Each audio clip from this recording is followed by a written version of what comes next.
Is this thing on? Are you ready, Matt? You're listening to Box Office Bingers with Matt Diaz and Ernesto Santos. Good evening, folks. We have a wonderful evening's entertainment lined up for you. We know each other. He's a friend from work. Box Office Bingers. And the only way that I know how to do it is to find you a bloody good dump. He's my friend. I don't have friends. I got family. I can do this all day. You know, if you put your mind to it, you can accomplish anything.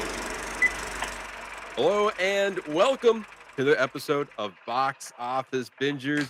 Ernesto, we here at the podcast are like a machine, and we are smashing our way through the next episode. Wow. So tell our lovely listeners what we got going on this week. So, as you can see next to me, David Donnell is in the studio hanging out with us this week. And we are reviewing, as Matt so eloquently put, The Smashing Machine, starring Dwayne Johnson, Emily Blunt, Ryan Bader, written and directed by Benny Safdie, who also did Uncut Gems, and also the creator of Showtime's The Curse. So I'm very excited to talk about it. Smashing Machine is a biopic about Mark Kerr and kind of like the beginning of the UFC and kind of like his, which there's a lot to go into about it, but there's a lot. I'm kind of excited to talk about this movie. It's a very different role for The Rock, very very indie film of him, kind of very similar to like Adam Sandler doing Uncut Gems. Now that I kind of think about it, like you get a big blockbuster actor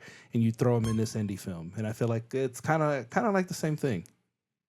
Yeah, and Benny Safdie, he's kind of, he's known for being a writer, and I think his directorial debut was Uncut Gems, if I'm not mistaken, and he was involved. He's also an actor too, so he had a major role in The Curse, and the show he helped create it with, I believe, is Nathan Fielder.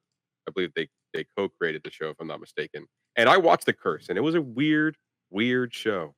But I wouldn't expect nothing less, especially from Nathan Fielder. But yeah, it's interesting to see, like, this is his next movie. In interviews, he said he really wanted to do this movie with Dwayne Johnson, and also with the rapport that he had with Dwayne Johnson, Emily Blunt had, and then Emily Blunt and Benny Safdie had they starred together in Oppenheimer. And I believe Benny Safdie is going to be in The Odyssey as well. So Yes. Nolan likes to use him as an actor as well. And also, I just looked it up. This movie is his solo directorial debut. He's known for co-directing movies like The Good Time in 2017, and Uncut Gems with his brother Josh Safdie. So this marks his first feature as a solo director. Okay, that's interesting. All right, well, we're going to be diving into our thoughts on The Smashing Machine, and if it kind of because at the time of this recording, it was an early contender for specifically some acting noms going to this extremely early contender. And I'm curious to hear you guys' thoughts on if that is still the case when we dive into this conversation, because I feel like that now, being 2 weeks removed from the release, we're hearing a different story coming out of this. So I'm really curious to hear your both thoughts on The Smashing Machine. But until then, we're going to be diving into a fun segment we like to call Whatcha Watchin. David, I know this is your favorite segment of the show, and I apologize for even trying to minimize it before we started recording. I mean, you should be. You He even recognized. At least he called himself out. Yo, because like even when I'm not here, he even calls me out like, "This is David's favorite. This is David's favorite thing." And every time I'm listening, I'm like, "You goddamn right it is. You're right." I want to know what you guys are watching.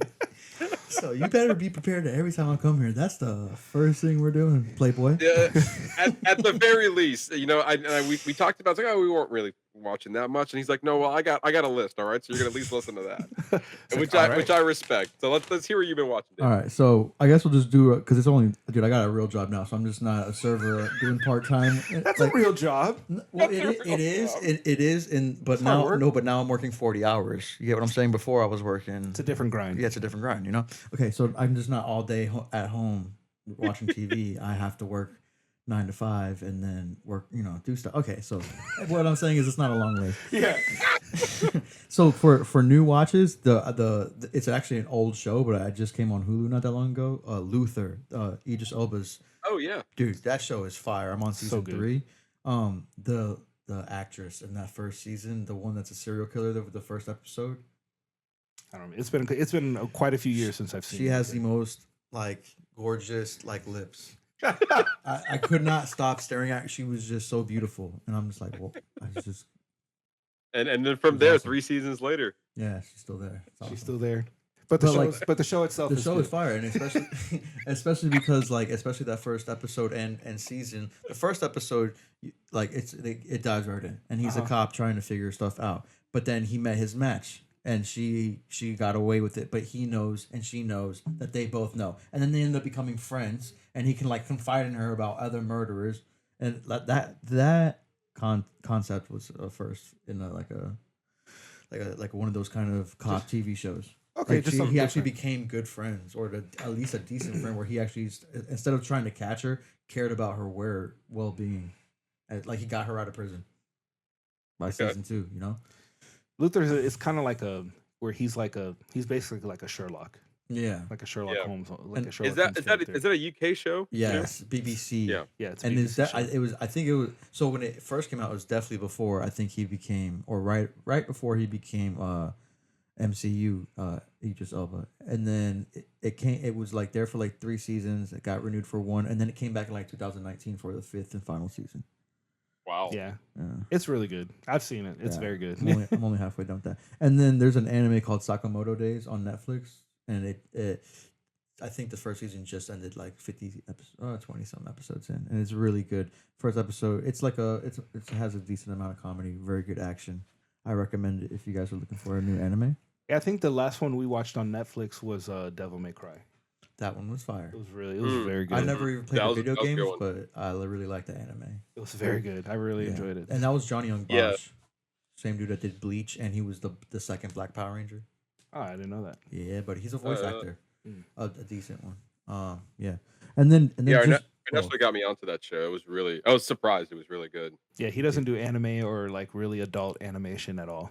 you should. Yeah. I try to tell him. But You really I should. know.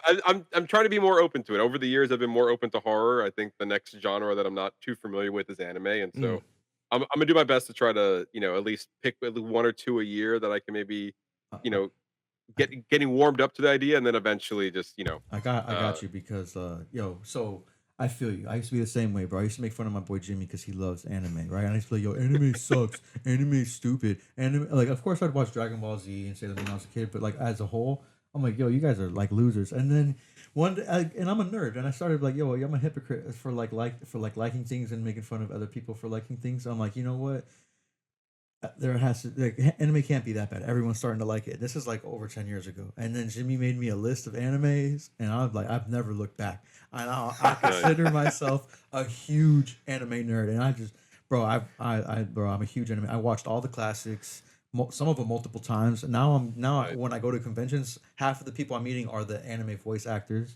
Like the last 2 conventions I went before I met Christopher Lloyd was the voice of Goku, and one of them was the voice of Spike Spiegel. He was also Tom from Nice. Toonami. Remember him? Yeah. So what would be a good Fair enough. entry point for him? Oh man, okay. I'm gonna have a conversation with you off screen, and It's a longer conversation. We will pinpoint because anime comes in every shape and size. You can do, dude. There's like food anime, so like there's literally anime about everything. So you just gotta find your stitch. You know, Gotcha. I got you. Okay. All right. A separate conversation later on. facts, and then I'll give you a list. I got you, bro. All right. I appreciate it. All right, and then so the new seasons that are just going on right now. You guys are. I don't know if you guys have been watching season. Well, you say it all the time. Season 5 of Only Murderers in the Building. That show is a phenomenal show. Matt watches. I can't believe it's gone 5 seasons. In that, like, I thought it was a limited series, and then the second season, I'm like, that's awesome. Let me watch this. But I'm like, there's no way. And then the third season, I'm like, okay, it's the end for sure. There's no way that people are gonna keep dying in this building. All right. Why are people gonna live here? 4th season. I'm like, 4th season, fantastic. And the way I thought it ended. And then all of a sudden, Hulu's like, first episode of season 5. I'm like, no fucking way. Like, yeah, Let's go. let's do this, dude. Because it's also so star studded. Like, you got like such good A-list stars that come into the show as like seasonal actors. Mm. Like you got like Paul Rudd, not Martha Stewart, Barbara Streisand, Meryl Streep. Meryl Streep. Meryl Thank Streep. you, Meryl Streep. And then, dude, it's star studded, bro. So that's a good one. And then, Yeah, I only watched the first Mhm. season of Only Murders, I'm and s- I never got back on it no, after you that. should, you should. It continually Yeah. gets better and better and better. Okay. All right. It does. It's good, man. And then, yeah, it's good. It's good. Oh, in the new season we have Christoph Walken, the German from Glorious Bastards. Oh, yeah, Christoph, or I'm sorry, I forget his name. Christopher Mint? No, that's not him. No. He's a phenomenal actor, and the fact that I'm forgetting his name makes me Yeah, he's quite in sad. Django Unchained. Yes, yes. Christopher Waltz. Waltz. Waltz. Yeah. That was close. So yeah, he's in the 5th season, and that's all I'm saying. Okay, and then Futurama just had its 13th season. It's the third season. Its third new season on Hulu. That was awesome. I don't really Is know that still how- holding up? Like Absolutely. that revival? That's good. Yeah, absolutely. And because it's yeah, man. Like cartoons, you can't like as long as you have the voice actors that do the original. It's awesome. Like just like another one I'm talking about, King of the Hill, season 14. I don't know if you guys saw the new one. It was I think funnier, and King of the Hill is one of my favorite shows.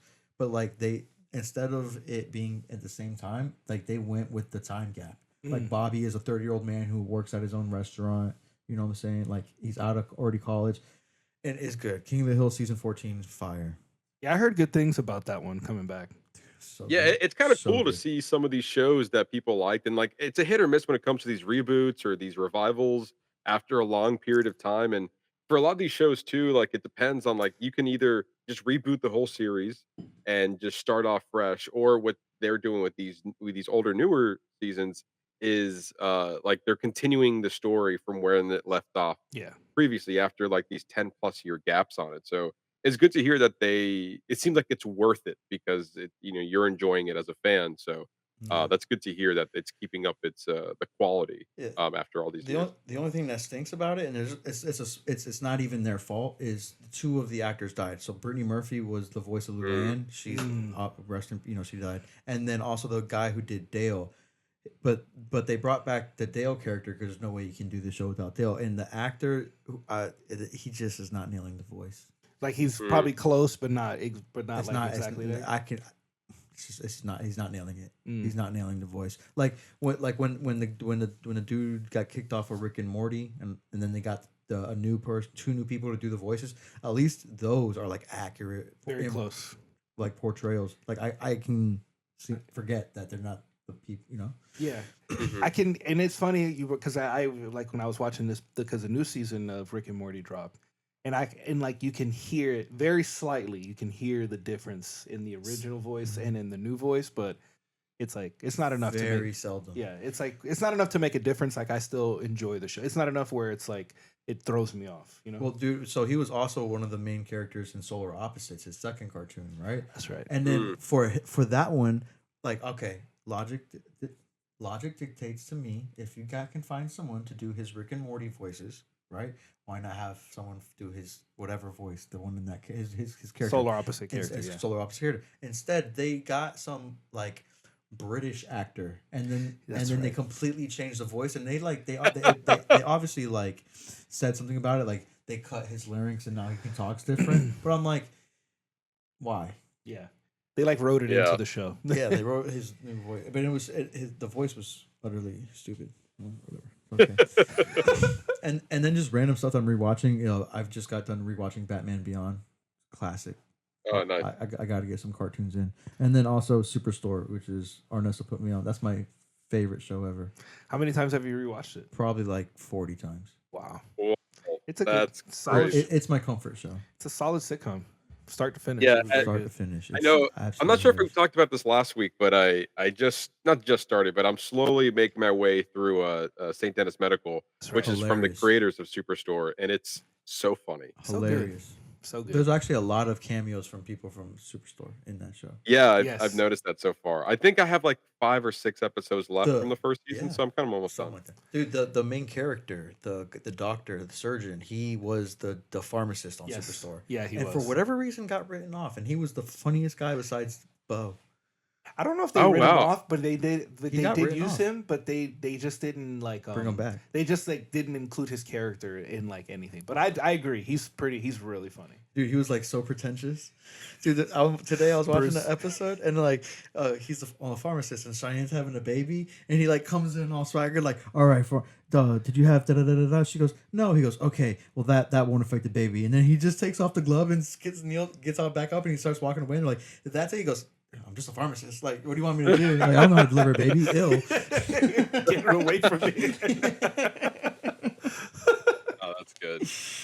Yeah, no, I'm really enjoying that show as I'm slowly getting my way through it. But yeah, I mean, Superstore is a classic, and the mockumentary style. I mean, I don't think that show did that. No, it's I not don't think it was- mockumentary, but it is funny. Yeah, we were Yeah, talking about yeah. that before the show, like, because like it seems like out of the new style of sitcom, like that's the formula that really works. It just really works. It just Yeah, works. for sure. I think getting rid of the soundtrack and letting the jokes be funny is what really works. Because also like Superstore, if it doesn't have a soundtrack and the jokes are funny, you know what I'm saying? You're gonna laugh. That's I don't need fake laughter. I feel like what am I watching? Nickelodeon? Yeah. Friends or like any '90s TV show. Like, but it's funny because those like, get a pass because they're old and they didn't know any better. well, they're locked in their time. Like, you know what I mean? Yeah. But it's funny because like you're actually listening to like dead people laughing because they use the same laugh track that's for facts. forever. But like, you know what I mean? Like every show, Damn. it's like these people have been dead for a long But time. I'm talking about like almost 100 years dead because like think about it. Like they're getting people from like the 1940s, 1950s. Like that was the sitcom laughing that when people first started dying, shit's already recorded. Like, all right, so you got people. You get what I'm saying? And then it's just That's an more and interesting more. perspective on looking at the laugh track. Well, it's funny too because like I feel like a lot of the shows, even some newer shows, like when they're trying to adopt the classic sitcom vibe, uh, resort to that laugh track, and I think it's like it's a dying, if not. I think it's a method that doesn't need to happen anymore. I think it doesn't because I think they're trying to like tell you when the joke is what you guys were saying, but we don't need that anymore. There's a show that I watched on Netflix. I talked about it a long time ago. Kevin Can F Himself on Yes. Netflix, where they kind of play on like 90s sitcoms, and they kind of make fun of like not King of the Hill, the other one, King of Queens, like King of Queens and like those That style of show's shows. classic. Though. Yeah, it's a classic show, but it's interesting. Like I don't know if you've ever seen it, but it kind of goes back between like sitcom multicam and then like single cam. What's it called? Kevin Can F Himself. It's very good. Is it funny? It is funny, but then It's it not turns meant it. to be funny. It it's just not- has good humor, right? It has like the '90s comedy that like makes you think it's funny, but it's like these really fucked up situations. Like you almost feel like should I be laughing at this? Like that's not funny, but it's funny that it's like they make it fun. They try to make it funny. and that in itself is funny. It sounds like it's a cringe, like a little bit of cringy. Yeah, but it's like the husband doing like really fucked up shit that like, but it's like '90s TV where like the dad would always get into like hijinks that somebody would have to fix, but they put it in a way where like it's funny in the moment, but then like you go to the next moment where you're that other character's reflecting on it, and it's like really like tragic almost, like oh god, look what I fucking did, and I got to take care of it, and like shit like that. So like parts of it, it's very reflective. It was very good. It was a good use. It was a good use of that format in like this this new world, you know. Yeah, I remember you talked about that show a while back, and I'm still interested as you bring it up right now. It's very good. Like I would go back and rewatch that. And I think it's only got like 3 seasons, either 3 or 4 seasons. It's very good. If I'm not mistaken, I thought it was 2 seasons. Maybe it's 2. I knew it was short because it was an AMC show and it didn't last very long. It was either 2 or 3. 2 seasons. 2 seasons. There you go. Yeah. So it's a quick watch. 8 episodes each. Yeah. Yeah, 8 episodes each. Yeah, I burned through yeah. that. I burned through that in like a week and a half. It was really good. Interesting. All right. Anything else, Dave? That's it. Nope. All right, Matt. Yes. All right. So I don't have that much to talk about either. The one thing I did watch is this movie called Fight or Flight, starring Josh Hartnett. Think of Bullet Train just on a plane. That's the movie. Like in a good It, way? Because I Bullet mean, Train was yeah, awesome. yeah. Bullet Train was good. This one was like a imitation of that, So but not good. not. Mm. It's fine. It's fine. It like it scratches the itch of entertainment, but the story itself is just like I checked out. Like So it's and like very surface level. But is the action at least good? yeah, and that's the entertaining part about the movie is like, and then that's kind of what you came in for. It's Mm. kind of crazy action. Like basically, the everyone has been brought on this plane to try to find the person that everyone needs to kill, basically. And so they all got the same tip. All these different assassins got the same tip that the person that has been hard to find that everyone wants to kill, and they all want the reward from it, had boarded and is going to be on this flight. So then it turns into like we have this long flight and people just start killing each other at some point, and then you find out who the person they're looking for is, and then the story continues from there. And so like that's the vibe of it. It's very surface level, but the Mm. action was entertaining. So like, okay, cool. That's a very creative way to kill somebody. And that's basically how I felt about Bullet Train, and it kind of ended in a kind of wacky, crazy way as well. And I like Bullet Train. I didn't love it, and I feel like this was just that version of that, but also like Josh Hartnett was fine. I thought he was like I liked him in the movie. What Trap was it? Trap? Trap, the M Night Trap? Shyamalan movie. Yeah, that was a good movie. Yeah. I'm not too familiar with his filmography, but, I liked him in Trap, and this was another a good outing for him. Like, I think he's a good leading man, somewhat entertaining, but for the most part, yeah, it was fine. I if you're into action, like, it's also from the producer of John Wick, so, like, you have Uh, that very quick style of action that's in this movie, but it just hit Paramount Plus, so if you're looking for just, like, a goofy action comedy-ish, um, and there's a lot of blood in it too, very I would say super gory, but they're definitely not shy away of showing you the kills. But yeah, it's on Paramount Plus. And then I've been making my way, downtown. I'm I kidding. was, dude, Uh, I laughed a little bit. I went, because in my mind, that's what I continued with. yeah, we were there with you. Downtown, and I went, and then he said it. Sorry. Continue. but yeah, I've been moving along with the Righteous Gemstones, the show that Ernesto had talked about a while ago. I gotta go back and And finish that. did you not finish it? I still have to finish the last season. I couldn't get into it. Oh, it's But so funny. I want to try. But the thing is, I've tried to get into all Danny McBride shows, and I can't. Like Vice Principals, I didn't find funny.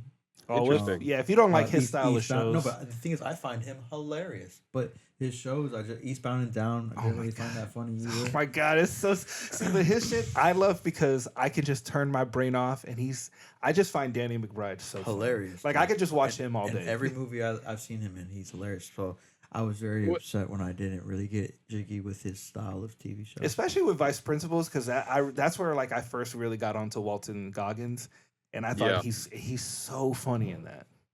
So it's funny because it took me a while to warm up to the style because I'm never one to gravitate toward Danny McBride shows, but I was in a show hole. I was looking for something to watch. I wanted something that had multiple episodes, and I wanted something that was 30 minutes, and I wanted to be a comedy. I had very specific things I wanted to watch. Yes. And The Righteous Gemstones was just the show that filled it up. And Nestor said it was good, so I was like, I'm gonna give it a shot. And honestly, it wasn't until around the third season when I was actually getting into it. And like there were some beats that were funny, but then you have like the goofy comedy of it all, the satire of it all. And then eventually, as you progress, like the character stop being caricatures of themselves and start being like the plot device. And Yeah. we're not just like having goofy moments throughout these episodes, but the your actions have consequences. And that's when I feel like the show is taking itself just slightly a little bit more seriously. That made me started getting into like I actually care about these characters. And so I just wrapped up season 3, and I have season 4 to go. And season 4 premiered earlier this year, and they wrapped up the whole series. So Ernesto, if you want to talk about this, now's a good time to wrap it up. That's true. By next or either the next episode or the one after that, I probably would have finished it by now. Because that's We can have the new season that's the one with Bradley Cooper where they go back. Yes, actually, I just watched that episode. It was the season 4 premiere, and it was a prelude. Yes. Uh, and it was like the story of the first gemstone. Yes. Yeah. And it was just Bradley Cooper and nobody from the main cast was in it. Yeah, And so maybe it's time for me to might be time to go back because now I have more of a reason to like for sure. really to like more of a justified reason to like really come back to it. So maybe I will. Maybe I'll meet you there and we can finish it out together. I also just think it's really funny, like just the commentary on mega churches and shit. And, like, Yes. it's just really funny. Yeah, what honestly, a character that really shined in season 3 was Walter Goggins and Baby Billy. Baby Billy. And So- Baby Billy was like I still found him funny, but he really started cracking me up in this 3rd season. Honestly, I for my opinion, season 3 really found its footing. And I remember like he keeps bringing up Baby Billy's Bible bonkers. And it's like it just rolls right off the tongue. Baby Billy's Bible bonkers. Baby Billy's Bible bonkers. I know you say it. See how much fun that is to say? Baby Billy's Bible bonkers. And it's so funny every time he says it. Like crazy stuff is happening. He's like, "Hey, I know your son just got kidnapped, but I just want to remind you of an arrangement that we had yeah. with your son about Baby Billy's Bible bonkers. Like just remember that." He's like, and then John Goodman's like, "What the fuck are you talking about?" I think, and it's just so different. Just something so different for John Goodman. Like he's this distinguished actor, and you see him, and he's so funny, and he's fucking. Well, no, but you're saying it's something new. Come on, bro. He's from sitcoms from the '80s, man. But this Come on, but Roseanne, this is, and he's still been doing sitcoms because he's still doing Roseanne and the Connors. So he's been doing sitcoms forever. But this is a Danny McBride sitcom. This is not is not a primetime Roseanne like ABC Family type show. Like, but he's also such. You're right. He's such a good actor. Yeah, he's so good in everything. I mean, he's John Goodman, Flintstones. I mean, the Big Lebowski. I Lebowski. love The Big Lebowski. the big bro. Dude. I'm a Dapper Dan, man. Brother, where art thou? Oh, that's right. Yeah, brother, we're Man. out there. And then he was also in Kong Skull Island. Oh, that's right. That's right, was in baby. that. That's Which right. then he came back to reprise his role for a small cameo in the Monarch. Yeah. He was also in The Hangover Part 3. He played like a villain in that movie. That's right. Yeah, Well, I guess that these style of comedies aren't really new to him then, Thank you. because the Hangover Part 3 is probably similar The vibes. Big to, Lebowski is also just a hard comedy. That's true. He's Yeah, bro, also come the on, man. voice of Peter. What's the Sully? What's his full name? Range. Sully, Monsters University and Monsters Inc. Yeah. Yeah. What That's he right. had a That's right. Peter James Sullivan. Peter Sorry, James James. I was so wrong. James P. Sullivan. You got it. Yeah, Sorry. you made me repeat something wrong, man. How dare you? Yeah, dare you, man. sorry. It's wrong. Ouch. James P. So Sullivan, Monsters Inc. I mean, he's classic. I'm trying to find out when he was in Roseanne. I mean, It's gotta be late 80s. Yeah, but then they brought the show back, and then she got into some trouble. So then they did the Connors, which is, if I'm not mistaken, it's still going. Yeah, they are. I think it just get canceled, Matt, or they just. It just got they just ended the show, but I'm not seeing. But it went for a long run post Roseanne. 'Cause Yeah. it's been yeah. it went from That's what I'm 18 trying to see 25. where his Yeah, man. Oh, he was also in Emperor's New Groove. Was he? Who was he in Yeah, Emperor's he- New Groove? Oh my He god, played, he was the Paco. main character. Yeah. Him and David Spades. Yes. Yeah, I am not finding. Waterfall. Did they bundle? Did they bundle it Bring with it the on. Connors? I don't think they. Unless they did. No, they didn't. No, IMDb is not showing me. The Connors says it's from 2018 to 25, which means it's probably still going. So, but then can you go to his? Yeah, I'm already on it. Like, oh, John Goodman, boom, boom, Yeah, and, I can't find Roseanne. and Ro- it probably ended like. Oh wait, go back. I thought I just saw. Yeah, right there. Oh yeah, the Roseannes from 1988 Which is when I was born. Yeah. to 2018. And then immediately the Connors happened after that. No, you know, that's there was not- also that a, can't there was be also right. a hiatus. No, but what I'm Oh, saying is, remember because the first season of the Connors was technically Roseanne. yeah, Roseanne happened. Oh, I see. Yeah, but Spell Roseanne. I'm not. I don't think I know how to spell. so it went. All right. So the last season of Roseanne, it's R.O. Rose, and Ann. Yeah. So Roseanne. Yeah. So Oh, there it is. it Yep, went that was from the whole 88 to 96. Yep. 1996 was the last concurrent season. In 9 seasons. And then so that's 9 seasons, and then they came back in 2018 for their final season of Roseanne, and then Roseanne turned into the Connors. Turn to the Connors. Yeah. Okay. So the whole point I was trying to make, it was a long way getting there. Yeah. But he did, according to this, he did 230 episodes Big of dog. Roseanne, and then did an additional 112 episodes of the Connors. That's wild. That's crazy. Mhm. It's really crazy how long that show lasted. Yeah. Uh, I need to watch let's those. see. Let's see. The Connors. probably Yeah. good. So It has to be. it technically started in 2018 after the first season of the revival of Roseanne, and it lasted for an additional 7 seasons. Most of the main characters, or most of the characters and main characters from Big Bang Theory were from Roseanne. Yeah, you're right. Leslie Nielsen is the daughter. Her boyfriend is Leonard, and then Sheldon's mom, she was on Roseanne. She's the best friend of Roseanne's best friend, and then I can't forget another one, but there was another one. Yeah, yeah. I mean, John Goodman has had that in his back pocket for a long time in his career, and also finding time to do movies. Like he's a workhorse, man. Mhm. Because imagine he's doing the Connors and the Righteous Gemstones at the same time. And some whatever movies come his way. Exactly. But yeah. Anyway, I've been enjoying the Righteous Gemstones. I think season 3. When season 3 ended, I was actually quite surprised. Like this ending feels so fitting. I was like, was this always part of the plan? And I looked it up, and they said that yeah, well, he was. They said they wanted to bookend every season. They didn't. They wanted the seasons to feel like chapters rather Yeah. than full continuations. And so yeah, I guess that checks out. But like after I finished watching season 3, it's like wow, that I really hope that season 4 is goes up from here because I felt that season 3 was a very fitting ending to this show. So we'll see how we get through season 4, but I'm looking forward to wrapping this show up. It's been a fun ride since I've been watching it. So I think Um, only thing I've been watching is Abbott season 4. And it's kind of weird because like my boys are on season 5, and then my wife just kind of got into it. So I'm Season also 5? watching. Yeah, season 5 yeah, just season 5 dropped. just No, dropped. season 4 just dropped. Negative. Season 5 just dropped.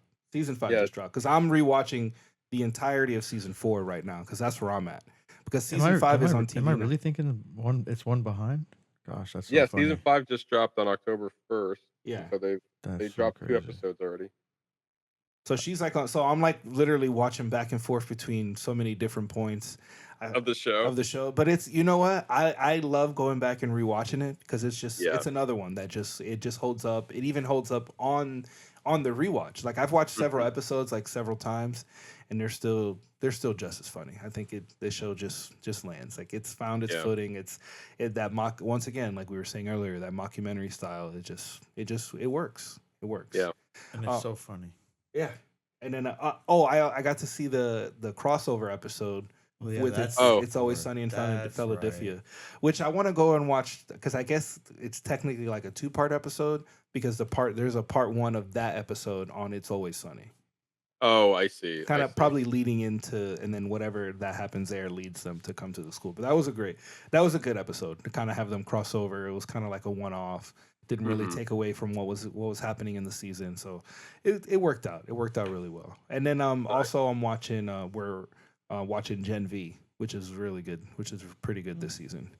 I have yet to start that. Is on the list of literally the next thing I'm going to start is Gen V season 2. Yeah, I gotta watch that season too. Yeah, it's good. I It's didn't good. really- like- Kind of holds up. They're leaning too much. I feel a little bit on because the character Chance, he died in real life, but I feel like, and then they addressed it in the first season. But I feel like my only gripe is that I feel like we're continually coming back to that. Like I feel like Yeah. they're leaning too much on his death. Like we're recalling out his death in the show. Right. Because they wrote it into the show, but like I You don't mean know. the first episode, not the first season? Yeah, they addressed Yeah. it in the first season, but like now we're 3 or 4 episodes in, and we're still referencing his death as part of Right. as part of like things that are happening in the show. And I don't know, maybe if they feel like that's a way to honor him, but Mhm. for me, I feel like we need to move on. You know what I mean? Yeah. Like we're We already done honored him. Let's yeah, continue the story now. yeah, they felt a way to continue it, but then now like we keep continually coming back to that point when like I don't know. It pulls me when they do that. It just pulls me out. That's all. Right, right. That's really my only gripe with it. But other than that, I think it's great. It's a great continuation. Still strong in the boys universe. You know, it's not littered with a bunch of cameos, so they kind of be able to stand on its own 2 feet. Yeah, I look forward to I mean, that's kind of how the first season was handled, Yeah. so I it sounds like they're keeping up with that as well, and that's honestly how a spinoff should be, like, a Yes. little nuggets for the people who watch the main show, which is The Boys, but also being able to stand on its own. And not relying on the boys. Like you don't have to watch all the whatever 3 or 4 seasons of the boys to Right, understand these 2 seasons of Gen V. They kind of complement each other as opposed to like necessary to be watched. Does that make sense? right, right. Um, Um, and Peacemaker, which we're gonna talk about as well, because yeah, let's dive into, season 2 of Peacemaker. We just this past week, wrapped up the final episode of season 2. A lot of questions coming out of this season, and kind of what to expect moving forward coming after this final episode, how it sets up for Man of Tomorrow, how James Gunn has stated that there is currently no plans for a season 3 of Peacemaker, but yet we will see these characters again pop up in other projects. So, really, what does that mean, and how the finale ended possibly the show, as well as moving forward with the rest of uh, the DCU. So, I'm assuming everyone has watched all of season 2, correct? Correct. yes, yeah. Yeah. All right. So, David, let's start with you. What were your thoughts on overall season 2 of Peacemaker, the finale? Well, first let me ask you guys, and then I'll tell you how I knew it. Did you guys know that they were in Earth X? Did you guys catch any of the hints before the how'd you not see the Hitler mural? Like before that? Okay. I just I, wasn't I paying knew by attention. I knew by the first by the second time that he was already in that. Okay, for one, I knew right away in the comic books in Earth X, Bloodhaven, the city of Bloodhaven is pronounced Bloodhaven. And when he was like, "Yo, aren't you supposed to be in Bloodhaven?" I was like, "Oh Mhm. man." Then for one, his father, who is a racist, and another one is now considered revered a hero, Mm. right? Mhm. He's still the red. He's the blue dragon, right? He's still revered a hero. Well, why would a hero? Why would he be a hero? Because everyone is white and racist. Second, I did not see anyone of not color, and I couldn't see the stripes on. I couldn't see the stars on the American flags. All the flags were half. You could just see the stripes, Mm. right? So I'm like, I already knew it, and then as soon as the episode, I was like, validation. Like I knew it. I knew it. But Yeah, I saw the rumors that this could have been Earth X. I think James Gunn is calling it Earth 2, but it's it's Earth obviously X. based off of Earth X. Mm. It's Earth X. But As yeah, I I was picking up I was and also watching some people online saying like, "Hey, this might be it, and here's some clues that could lean to that." But yeah, the Hitler mural was really funny because in that episode they were just like, it's like because as soon as the other characters came in, they were instantly picking up weird vibes from it the whole time, and then when the audience was fully revealed in the next episode, Harcourt was like, "How can you not realize this?" And she goes like, "Well, I'm not just paying attention." And then they just literally cut to this mural of Hitler on the wall. He's like, "Oh yeah, that's on me. I should he's have like, noticed she's like, he's like, every desk has a copy of Mein Kampf. He's like, that." you think I look at books looking this good? Yeah. He's like, you look this good looking at books. But also, I think that was part of it. Like he was just trapped in like the fantasy of like Oh, for sure. everything that he wanted. Like having he could have had Harcourt, like this in like lovable version of like who she wanted to be. His brother's alive. Like he was. I'll give him a slight pass because he was distracted by what seemed to be his perfect life. So like everything else, he's not paying attention to everything else. Yeah, Like he's not paying attention to the details. exactly, because he's so enamored. Like his brother's here, his dad's here. His dad's not an asshole. Like the woman who Yeah. he loves actually loves him back. You know. And he's receiving love for the very first time from his brother he didn't get to grow up with, and he's finally getting love from his father. Yeah. But back to the question, how was it? The season was not trash. I enjoyed bits and pieces of it, but like very underwhelming. Season 1 was so much Mm. better, and like there was a lot of times with the stories where I just didn't care. Like they're trying to do like okay, what was cool about Peacemaker? It had a lot of action, it had a good story, but then like the story had heart to it. They're trying to, Mhm. I feel, in my opinion, you know, everyone has talked to them. They're trying to do too much heart. Like, bro, I want more action, but not necessarily. There needs to be 100% action the whole time. Give the story some heart. Give it a nice death and a good story. But like, I feel like they're just trying too much to make this like I don't know. I found the season very underwhelming. The only things that were exciting was when he was in this other universe and when we found out it was Earth X. But like I really found like the first 4 seasons boring. Ernesto, what about you? So I kind of hear what you're saying. I do think that it wasn't as for me. It just wasn't as exciting. It was more of like dealing with like Chris and Peacemaker's like internal battles, like his kind of like dealing with his internal demons and like kind of see what I do think the concept of like and like you were saying the concept of Earth X and finding this other universe. I thought that was I thought that was a super interesting way to tell a multiverse story and like not it be like overdone. Like it to me it fit, and I thought it was fine. I do think it wasn't It's as fun. exciting, but I do think it serves as a good setup for what's to come. You know, salvation and. Planet Salvation and the whole, and then apparently Checkmate is like a thing in the comic books Yeah. too. So like we're seeing these little things set up. So I don't necessarily need a Peacemaker season 3 because now these things have already been established in the universe, so we can see them in other places doing other Correct. things. We don't need an entire see, but like even this was kind of slow. So like, would you want a Peacemaker season 3? No. Probably not. I'm good. Yeah, like Hey. I'm good with there not being an additional season. I'll just keep watching season 1 over and over. But I do. But as far as the season itself, I do liked where they went. You know, dealing with Crystal's like basically all his internal demons, him basically like calling himself like the angel of death and like realizing he needs the people around him and that causes them to set up Checkmate and like learning about this planet salvation. I thought the montage of them going into like the different universes and like just all the different fucked up shit happening, you kind of see like the moral ambiguity of Argus, like where the good what we perceived as good guys now starting to do shit that's not so good. Basically, like Flag going like getting into bed with Luther, and then that's obviously going to have repercussions down the end. But like until this point, we've always seen Rick Flag Sr. as a hero, but now he's kind of going the other way. Like he's kind of in that moral. He's kind of in like a really gray period right now because he's also dealing like with wanting revenge for the death of his son, which he obviously gets, which he gets in the end. So now like this person who we looked at as a hero, we're kind of looking at him in this different light. So I think that that's super interesting because I want to see more of that, like more of this situational where like we see good people making bad decisions because they're being fueled by revenge or hate or things like that. I also, Yeah. I'm sorry, Go ahead. but I think, dude, I don't know if you saw Commandos. Frank Grillo's character was smashing like the princess in like the first episode. He was. He lives in the gray, bro. He lives in. Yeah, but in that point, but even then, like he still wanted to save the world. Like he was, I think and then when he found out his girlfriend was going to be the end of it, he's like, "What do you mean? This young 20-year-old girl that I'm smashing on the side wants to kill the world? I don't think so. Let's talk it out. let's talk. We don't have to kill her. We don't have to kill her." He was obviously thinking with the wrong head at that point. Correct. Yeah. Exactly. He lives in the gray area, bro. And then he's also and then now he's just lapping up the gray.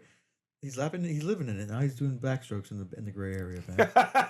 Yeah, well, I mean, he lost the gray. What happened to that? And Right. from Creature Commandos to Peacemaker season 2, and Well, even the cameo that he had in Superman, he was rocking the gray hair in or the white hair really in Creature Commandos, and they never moved forward with that, which was I a feel weird like it was like a choice. really dark gray, and like Frank Grillo is like a naturally like more pepper than the salt. Like I got more salt and pepper than that beautiful 50-year-old man.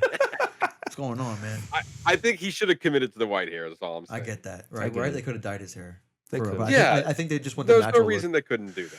For real. I thought so too. So here's the thing. I am actually really disappointed with how this season ended. Facts. I think I was along for the ride, and I agree with you, Ernesto, that what works best about this season was the internal battle that Peacemaker versus Chris Smith, like that was I think that was done really well. Just Hmm. everything surrounded was poorly executed. I think the idea was sound, and everything else just didn't match what you wanted to go with the second season. And what I mean by that is that we spent a lot of time with the idea of Earth X, like building up to it. Like I think I remember telling you that when we had our mid-season review, um, where we spent the last 3 episodes, like, kinda doing the same thing. It's like, it's Argus trying to get to Peacemaker, Hmm. and then by the beginning of the episode, they feel like they got him cornered, he gets away, they have a small conversation, and then Argus is looking for him again. Like, it was the same thing that was happening within those last not the last 3, but those a certain point, and then we got, like, things that kind of got nowhere with Michael Rooker's character about trying to kill Eagly, and then like he ended up dying because he was the Eagle Supreme. It's like what the hell what is this? Just Like it's stuff that didn't really mean anything that was also happening in the mix between all that. Ultimately leading up to Earth X. So then when we got to like episode 5 where they gave the big reveal, or episode 6, sorry. It was episode 6 when we got the big reveal that it Hmm. was Earth X, something that a lot of people kind of already knew. I was like, "Okay, great. We got that out of the way. Now what does that mean? Like what is that like what does that mean as for far as real. like going into the final 2 episodes?" And I was really disappointed that we didn't It meant get anything nothing. out of Earth X. Like there's no major, I don't know. I just feel like that we spent a lot of time, like we see Adebayo running down the street and as a crazy cliffhanger at the end of at the end of episode 6, only for that to be just quickly resolved by her for whatever reason running into the pool Oh and my thinking that is god. the fastest way to evade the people, and then I forgot his name, Dude, but she a jumps the judo master fence. coming in I didn't believe it. and electrocuting the pool, and I was like, okay, that's kind of weird. And then we spent the rest of the time them having a conversation in a random house while the 2 vigilantes are kind of having fun. And then we have other people who are just evading the rest of them and trying to get there. Is like nothing's happening. Like no, I don't feel like anything is happening. And then by the end of that episode, they're out of Earth X. We see his brother still alive, whatever that means, and then he's being captured by Argus. Only for that the next episode for Peacemaker to get out on bail? What? Are you what? Like, to me, that was also taken aback by that because, like, aren't you in why are you in, like, the normal prison where you qualify for bail? Like, you would think that Argus would put you somewhere deeper into Belle Reve. And that's where I feel like, again, a lot of my expectations were kinda coming from my frustration with it because there was a part of me that if you introduced Earth X, why not have GI Robot? Mm. At some point, like, pop up in that area. You introduced his character in Creature Commandos. You introduce a Nazi-filled universe, and then in a previous show that you created, introduce a character who kills Nazis. Yeah, but And why would he exist in a universe dominated by Nazis? Wouldn't you think that when the Nazis fought the war, they would decommission him or at least change his initial like you wouldn't be a Nazi killing robot walking around in a Nazi ruled world. I believe. you may be right, but it'd been really cool to see though. A lot of those factors would have came into play It, real quickly. it would have been dope Or to see it. even along the lines of like, Peacemaker goes to Belle Reve, you meet GI Robot, you get him over here, and then you start creating mayhem. I don't know, but I just felt like that was a little weird just not to include his character. And then we spent a lot of time in that final season or the final episode going through different portals, having a Peacemaker moping through that whole episode, and then you have them kind of realizing that Argus and or Rick Flag's plan is not what it is. And then when you get the reveals of, well, we're trying to find salvation, and we reveal that everyone's coming together to be checkmate. As a person who is not familiar with those comic book runs and those things that happened in the comics, to me that meant nothing because Mm. like, what is salvation? A place where you hide metahumans? Okay, that's a cool tease for the future, But, like, am I supposed to know that? Is that supposed to mean something to me in this moment? Well, probably I don't think so because they do explain it like, oh, we're it's a salvation and it's a planet where and I mean they say exactly what it.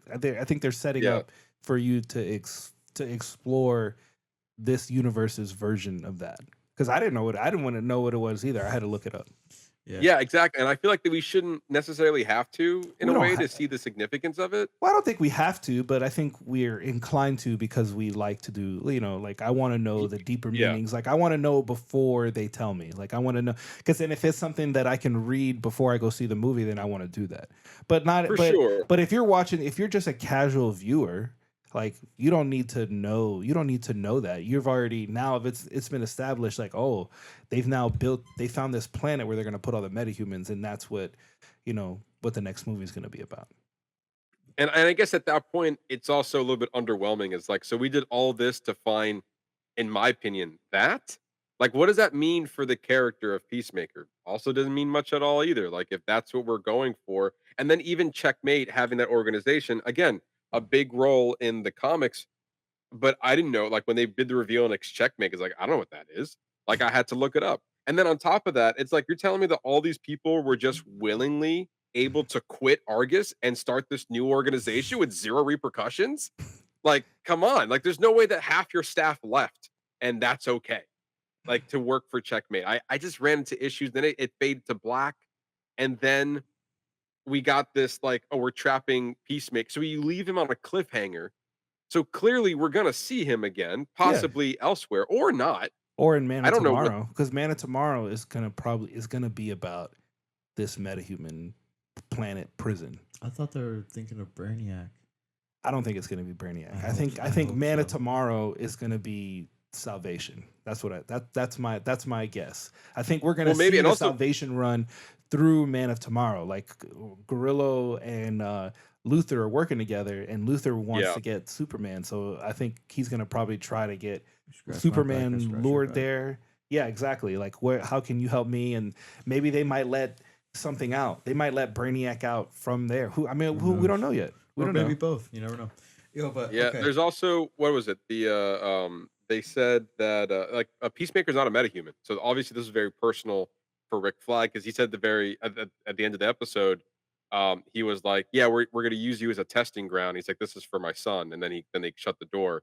So this was purely out of revenge, this whole time because he was already in the system, and he had a court date and everything, so he just made bail. So interesting that they for knowing that you're probably not going to have a season 3 for this show. It was really interesting to leave this character on a cliffhanger to see where you pick up on his character next, because I personally don't think we're going to see that continuation in Man of Tomorrow. See, It's but going to be in something else. I think we'll see him. I think maybe we'll see him come back to Earth, but it'll be as like a passing thing. Like, oh, now he's like See, it's then just like an it's established I thing. don't know. I Then think what's they're the gonna point of have the season 3. cliffhanger then? You see, I was much like I understand because I think I was reading articles saying that it was Peter Safran's decision to include the cliffhanger ending because I think James Gunn originally ended it with them walking out of the Checkmate building.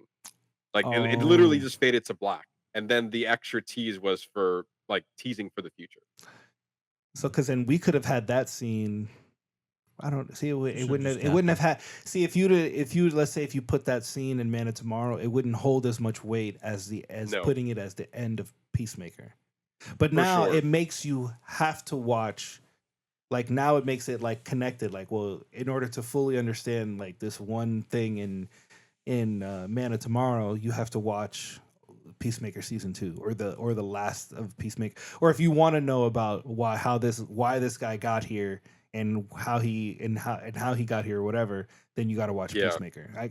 Okay well I I also had a problem with we were spending a lot of time. We got 2 music videos in this final episode we did. of them with them on the boat, and, like, this episode was longer than the rest, but we spent at least 15-ish minutes, 10 to 15 minutes on showcasing 2 separate music videos, and I feel like that was completely unnecessary when you could have been filling that time kind of explaining more either with the characters because it just felt so quick that by the time, Peacemaker's moping around and then we have, like, this this pep talk from Adebayo is like, "You are a good man. Don't let your past define you." And then he's like, "You're right." And then that's it. And then now we're building checkmate. And then we also spent a lot of time like, what actually happened to Peacemaker and Harcourt that they talked about at the beginning of the season? Oh, they kissed. The thing that we already kind of knew that happened. We didn't need to see that played out. It was So nothing there was just like interesting. things that just annoyed me watching this episode where I felt like we could have been pushing the story or the characters more than we already were. And now leading into Man of Tomorrow is like I just feel like the season as a whole didn't even, as David pointed out, didn't even satisfy the people who wanted to see Peacemaker action. Hmm. Like because the story was about Christopher Smith. And so I'm all for having that mental like duality with yourself of who you are. I just think again, as I stated earlier, poorly executed on Yep. on all fronts. Like I think you did well when you're trying to build out that character, give us a more emotional side to the character. And I think some of the elements worked out well as trying to push forward Man of Tomorrow, but putting them together, it just felt like a very uncohesive narrative where like I wasn't fully invested into what was going on. I feel like a lot of wasted space in this season, personally. Yeah. I mean, yeah, for the last episode to be an hour long, and then for us to get like this extended montage of the opening number as like Yeah. part of the episode, but I felt like it was like a way of them to like wrap it up as like a. It felt very like series ending, like the whole ending though, like the whole Yep. them being all together, like oh we're finally the 11th Street kids, we're all together, we're finally doing our thing, and now we've built this, now we're building the next phase of our life, and then you're right, like it kind of just fades to black. Like it just felt very like final. It probably would have been better as like a regular length 30-minute episode without Yeah. the, and like we could have shortened up that montage and then maybe have the salvation thing as like a post-credit scene. Well, and it's funny because now you mention it too. It's like we could have like that. Yeah, it could, I think you're right. It could have been better off. It was a 30-minute episode, It would like have been, it just would as have it been has tighter been. because then it wouldn't, you're not sitting there for an hour and be like, God, fucking hour long and we got a 15-minute music video in the middle of this shit. That's literally the opening number. Yeah, and again, another thing that was like I like the idea of closing out the season with the song that we've been hearing opening every episode, but just surrounding that just was like I felt like it was empty. Like I Mm. feel like some of these moments weren't earned. Like I feel like you didn't have to fight that hard to get to the next step of where this character should be. And so like even the whole point of like him in Earth X quickly realizing, "Oh man, I messed up." And then like forget about all the things I want. Let's go back home. Like it was like on a dime. He didn't even question it. And I feel like for the amount of time that you wanted to have yourself be in this world, then like I feel like it in a way could have been more of a struggle, but at the same time it also showcased how much he has evolved as a character to instantly realize like, hey, this the place ain't right. You're right. Let's get out of here. So like I feel very mixed with this season overall. I think Peacemaker season one was very focused on what it wanted to be, and it was also more entertaining that way. Yeah. And Yeah. then season two, like even the retcon was fine. I think it did really well forcing itself into the DCU world. But there were just some things that didn't really land. And I'm curious to see if any of that has any payoffs coming in Man of Tomorrow, which honestly I don't think it will. I don't think so. But two things that like bothered me about Peacemaker, like Peacemaker season one didn't take me out of the season at all. Like it was enjoyable the Hmm. whole way. But the two things that took me out of this season was for one, like the way that he killed the other Peacemaker was insanely stupid. In that, if you look and if you find another spike anywhere in that vast there's not one. And if you find one, please let me know so I could be wrong. But there's not one spike hanging down in that vast, empty, infinite, big ass room, right? For him to shoot up and then be stabbed and died. He could have died a million ways, like an exploding helmet, and like you know what I'm saying. A stray bullet deflecting off something, catching him in the neck. He could have died a million different ways than that one stupid way. That was dumb, right? And then also the way that he like you didn't have to you don't have to chop up your body into pieces. That room is infinitely huge. Go hide the body somewhere. Like, you know what I'm saying? Like, don't hide it near the door that it's from, obviously. But, like, go find it, hide it somewhere else. And then obviously the only thing and I found this funny was when Adebayo was running away. Okay, when it's like all of a sudden it's like, oh, Black got out, and bro, I died. But then like when she's running, okay, she is not the most athletic looking person. I did not believe that she was able to only be 10 feet away from the crowd and then literally jump a fence. She was not going to be able to do that. And then secondly, like you said, dude, what in your right mind would you jump into a pool to beat them? Swimming to the end of the pool is not faster than walking to the end of a pool. Like she jumped into that Also, pool. also, I mean, it what? just also showcased maybe how stupid they were because they followed suit. Well, They did- went with her in the water. I understand, but oh my gosh, you don't like, bro. They could have just walked around the edge and just beat her at the side. Like she, Yeah, That's what I thought they were going gonna do. I thought she jumped in the pool. so dumb. I thought when she jumped in the pool, they were gonna like circle the pool. What almost would have been better is if they had captured her and then Judo Master Saved her. Like Yeah. he went in and like for fucked people. trying to swim in a pool. Yeah, like he went and met them and like fucked them all up. Like used his actual power set as like beating people up. Like that would have been a good way to showcase him as a character and like showcase his moves and like, you know, have him beat up a bunch of Nazis. Yeah, man. As opposed to just electrocuting them to call back. And they apparently, when I was watching the after the episode, they did that because that's a callback to when Adebayo tased him in season 1. And also he got beat up by a crowbar with That's right. Diebeard. Economos, yes. So overall, Gingerbeard. Overall, that season was like a 1 star out of 3 for me. 1 out of 3. 4 out of that's an 3. interesting Yeah, rating system. like you know, whatever. It's one of those. Like, I'm just saying in general, it's like it's a 1 out of a 3 for me. I know you guys probably go to 5 or something. I'm just saying. We usually go out of 5. It's just this is funny. a I've TV never heard show. out of 3. This is a TV show. Yeah. We're talking about TV, not movies. It's a TV show. We shortened up We the shortened it stars. up. We shortened up the stars, man. More content, but you get less stars. You get less Yeah, stars. yeah. That's how we roll on box office bingers. Oh shit. That's how I do it. But yeah, I think overall, like I am disappointed with the season because even like we don't even get a lot of Peacemaker like No. in the costume, No. and that would Barely and I any. think that was intentional. It sounded like, and honestly, I think the most thing I'm more frustrated with, nothing the show related, but I think it was James Gunn himself who was hyping up the show. He stated for weeks that like episodes 6, 7, and 8 We're will gonna be feel like a crazy. completely different show. Like we're gonna Wrong. get things that are gonna be like we didn't even want to show it to the media because like crazy things were happening in the last 3 episodes. And so I think he was hyping it up to be bigger than it was. And ultimately it was like, no, it fit just fine with the rest of the season. Yeah. There wasn't like big strokes you did there. The only thing you did as far as cameos would put in Lex Luthor for 2 seconds. Other than that, like everything was pretty tamed in my opinion. Like everything Yeah. was as expected for the rest of the season. So I think his hyping it up was like, okay, I'm ready. I mean, good job for him because I was ready at Thursday night. Like I was gonna watch it, like ready to go. So I don't get any spoilers because apparently big things are happening.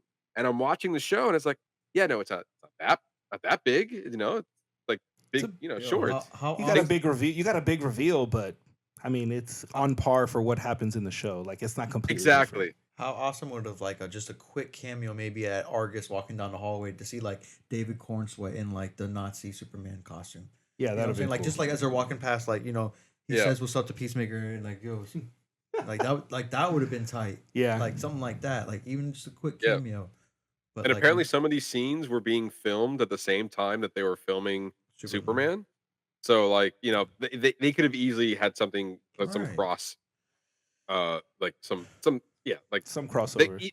it comes Mhm. crossover exactly. Well, because But especially yeah. because Peacemaker did a cameo in Superman. They have that shot Right. of him where he's like he's talking to some TV host or whatever. what? Yeah. Yeah, Yeah, he had a before cameo. before Lois and Superman are sitting in that dark room where the Justice Gang is fighting that monster in the background, Peacemaker's on TV talking about Superman. It's like a very quick. It's very It's quick. very Yeah, quick. it's very I quick. think I don't remember that. That's crazy. Got to rewatch Superman again then. But yeah, overall, I was a little bit disappointed with the way the show ended. However, I think there was some good stuff in here. Yeah. Especially some character development. This show for me wasn't a complete wash. But I feel like there was just a lot of wasted space here, and this was around the time I read some people like kind of stating that James Gunn spent the whole year writing Creature Commandos, Superman, and Peacemaker season two. So maybe we had some like not writing fatigue, but like he was maybe slowing down a little bit when he was writing season two, because Superman was great and I liked Creature Commandos. So this one was a little bit of a little on the downslope for content. But again, we are entering the next thing that we're getting from the DCU is going to be the Lanterns TV show, which will be the first project that we get from the DCU that's outside of something that James Gunn has either directed or written. Hmm. So this will be he has a producing role as far as him being the co-CEO of DC Studios. So or DC yeah DC Studios. Hmm. So I'm really curious to see how Lanterns looks and feels outside of like James Gunn having his hand in it all, like have his like being fully involved with it. And also, they said this is going to be like a detective murder mystery. Yeah. And James Gunn did say that the Salvation uh, might have or will have be somewhat of a part of the Lantern story. So that's Salvation's going to be part of the bigger DCU, but you see that has me excited to see what Lanterns has to offer. And also, I mean, they already stacked up this cast as well. So I mean, Aaron Pierre literally walked out of the comic book. Yo, he has already the eyes, dude. uh, yeah, have you seen anything that he's acted in? No, I can't wait. But You I've should heard watch. phenomenal things. You should watch on Netflix. You should watch him in Rebel Ridge. That'll give yeah, you a good feel for how amazing. he's gonna be. He does his own stunts, and actually David Denman, Oh, you who's guys were talking about that. I remember you talking yeah, about that on your podcast he a long time ago. that movie's fucking fantastic. It's a great Yeah, movie, and it's a great entry point for Aaron Pierre as an actor and as like an action star. He's gonna be great in anything that he does. for sure. But yeah, unless you guys have anything else to say, I guess that's wrapping up Peacemaker season two, I'm good. and I'm done. diving into our spoiler review of the Smashing Machine, starring Dwayne Johnson in a role that we have not really seen him in. He's our A-lister action star. I think this is one of the few times we see him in a non-action, non-comedic role in his career, and he's definitely trying to make a statement of maybe leaning into more dramatic roles. It also stars Emily Blunt, as we stated earlier, written directed by Benny Safdie. Uh, David, we'll start with you. Your thoughts on the Smashing Machine? I thought it was quite excellent. Like we were talking earlier about like good comparisons, like Andy Adam Adam Sandler.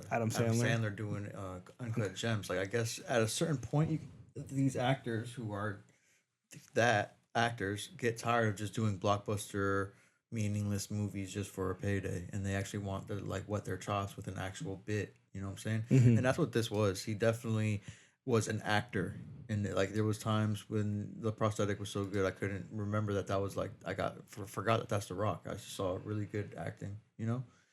It Hmm. was a very decent movie. I really much enjoyed it, and I really liked. And Ernesto didn't even notice this, so tell me if you noticed this. Whenever it was a fight scene going on, whenever he was in the ring, it was jazz music playing.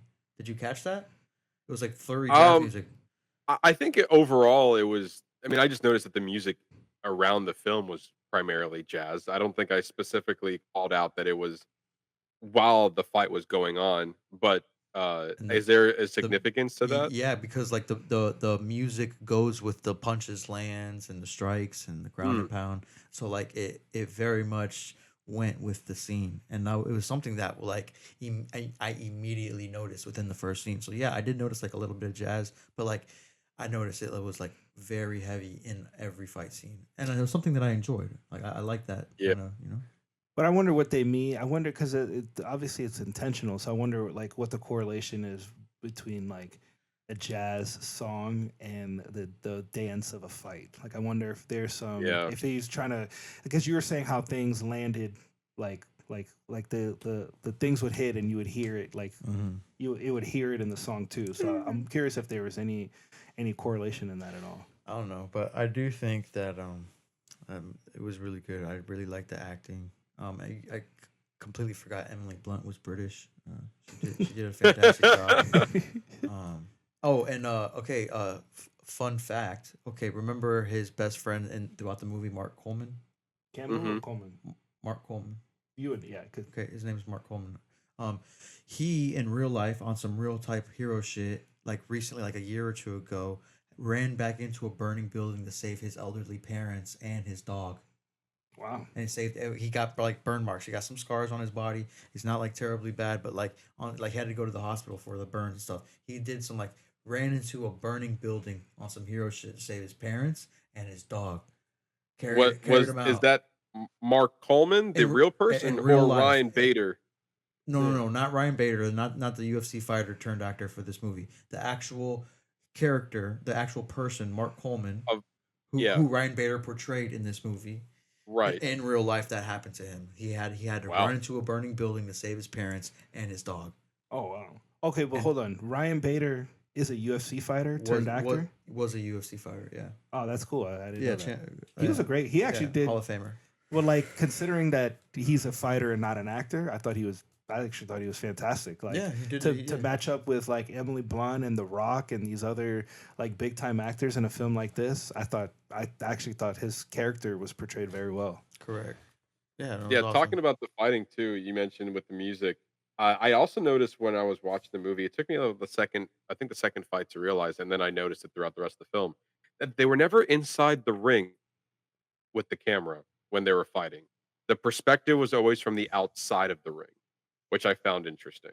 Like we never got an up close in person Hmm. like view of it. The camera was always showcasing from like a crowd view or like on the side of the ring or where the coaches are. Like it's always around there, or we get an overview from above it. But it was never like Rocky or Creed style where you are inside the ring being close to the action, but more of a bystander Mhm. as the fight was going on. I thought that was an interesting choice cinematography wise. Yeah, it went well with the tone and the perspective and like the type of way that they did the camera angles and Hmm. I feel like everything kind of looked like it was an older kind of film too, like everything. Yes. So it was nice. I liked that kind of style for what it was being told. Now, you who watches UFC, did you ever watch Pride? No. So, No, like- but I know all about it. Like I've done my history. I do Pride. A lot of people came from Pride, and a lot of people got tied up in Pride and couldn't come over. Like, oh. Because Pride was basically like pre UFC. Like No, same time. UFC around the came out same- in '93. Ah, okay. So And like so, all, so, all Ernesto- and all. so Ernesto, where were we? I'm sorry, but Go ahead, David. like if I'm not mistaken, all this was going on between '97 and '99 in the beginning of I think 2000. it's It said something like that? 97 to 2000. Right. So by this time, UFC has been out since '93. Because we it just only wasn't see the- him, we mainly see him through the Pride organization. Correct. And Yeah. I think he has like one UFC fight. I think there's like Well, one scene that they have UFC. It kind of opens, if I'm not mistaken, where it's like he's about to like it goes like and he's like world champion. He walks out and you don't even show his opponent, and then it goes to him, and then it fades, and then it cuts. And it fades, and then I thought that's how the movie was going to end. It's like they were going to do a full circle, come back to that fight, and then the end of the movie's climax of the movie is going to be that fight, and they're going to show that fight. That's how I thought the movie was going to end. Mm. As good as the movie was, and as nice as it was shot, I thought that it didn't necessarily have a story. Like, he got third place in a fight. Why do that tournament? This dude was awesome in UFC as well. Show him that, like, show how he made it to the UFC. You know what I'm saying? I think Yeah. it was more of how, while he was at the height of his career, these demons and this other this other battle that he was actually dealing with during that time, like it's less about like how great of a fighter he was and more of like how does a fighter who is so great deal with a loss, and like that was kind of like my takeaway from it, like just dealing with the down spiral. That I mean, I thought it was really good. I mean, this is probably like one of the deepest roles I've seen The Rock do, because you can just tell. Yeah. Like he just there was just a lot of care that he put into this role, and I thought the prosthetics were done really well. I listened to most of it. I didn't get to listen to all of it, but I was listening to Mark Kerr, the who the movie's based off of, Joe Rogan. he was on Rogan's podcast, and he was talking to him about like the care that they put in, the conversations that he would have with Dwayne Johnson, and even the care from Benny Safdie, as far as production design, and even like their clothes. Like he would send him samples of his clothes and his jewelry, and the production team would recreate it. And he goes, when I walked on, something he was saying is like, when I walked on set, it was like re-walking into his memories, that they were just so much care, like everything was well placed. And like Emily Blunt and Dwayne Johnson, they said like there was so much detail in the production design that the space felt lived in, that it didn't seem like a set. It seemed like they were walking, like the house. Like it seemed like they were walking into somebody's house, and like this is where these people actually lived. And I mean, there's something to that. They built a space for them to for these characters to flourish. And I think that it's showcased because like